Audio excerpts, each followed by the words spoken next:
ভাই আর দিদা বোন বাড়ি যাওয়ার দিনকে আমার কি মনে হলো আমি ওদের সাথে চলে গেলাম মামার বাড়িতে। আর আমাদের এখান থেকে খুব একটা দূরে না, ট্রেনে করে গেলে পরে ওই 5 মিনিটের কমই লাগে, 2-3 মিনিট লাগে। আর অটোতে বা টোটোতে গেলে পরে ওই 15 মিনিট বা 10 মিনিট মতন টাইম লাগে।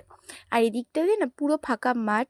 আর মামার বাড়িটা একদম মানে বাড়ি মাঠের মাঠ, জমির মাঠ আর বাড়ি এক জায়গাতেই, দেখেছো এর আগেও। আর ওখান থেকে আমি চলে গেছিলাম ওই বাড়িতে, কারণ মামারা ওই বাড়ি থেকে এই বাড়িতে, নতুন বাড়িতে শিফট হবে। এটা হচ্ছে বাগান বাড়ি, এই বাগান বাড়িতেই বাড়িটা করেছে। আর আমার ভাই আমাকে নিয়ে এসে কোথায় ও চিংড়ি মাছের মতন উধাও হয়ে গেলো আমি নিজেও বুঝতে পারলাম না। লাস্টে দিয়ে দেখছি মালটা ছাদের ওপরে, মানে এক লাফে এক দৌড়ে উঠে উঠে গেছে। ভাই এটাই হচ্ছে রোগা হওয়ার সব থেকে ভালো ইয়ে। আর আমরা বুঝি না ভাই, আমি তো 1 গ্লাস জল খেলেও মোটা হয়ে যাচ্ছি দিন দিন, আর তারপরে ভাই দৌড়ানো তো দূরের কথা। আমি ভাই পারবো না, পাড়া প্রতিবেশী সবাই জেনে যাবে, দরকার নেই।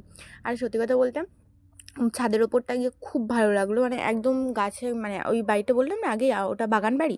তো সেহেতু ওই বাড়িতে আম গাছ টাম গাছ অনেক কিছু রয়েছে। ওদিকটাতে কলা গাছগুলোও ছিল, আরও অনেক ফুল গাছ ছিল। ওগুলো এখন কিছু নেই, পুরোটাই জঙ্গল। আর ওই দেখো পথ পাকা